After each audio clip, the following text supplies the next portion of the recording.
Hello guys and welcome back to the channel, where today guys I'll be showing you how to create form with Google Forms.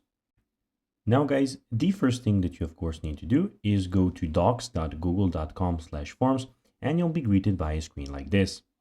Now when you did that, you just need to go and log in with your Google Form account. So basically what you need to do is go and log in with your email.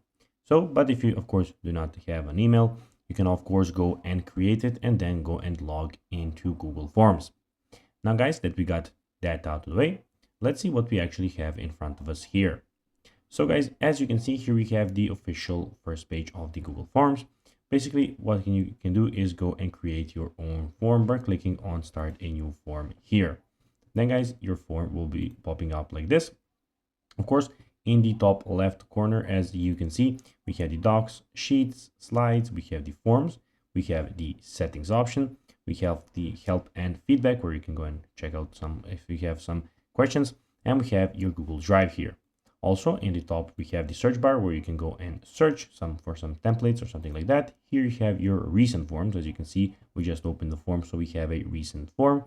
And of course, in the top right corner we have your account. So basically this is where you can go and switch from an account to an account. And here we have, of course, as you can see, everything about Google that it has to offer. Now guys, let's see how you can actually go and create a form with Google Forms. Well guys, to do so, you'll need to go and click on Start a New Form, click on the blank form here, click on the plus button, and here guys, you can go and start creating your own form. So guys, that will be everything for this video. I hope that you found this video informative and entertaining guys. If you did, don't forget to like this video, share it, subscribe to the channel, and put the notifications on. And guys, as always, I'll be seeing you in the next video. Bye guys.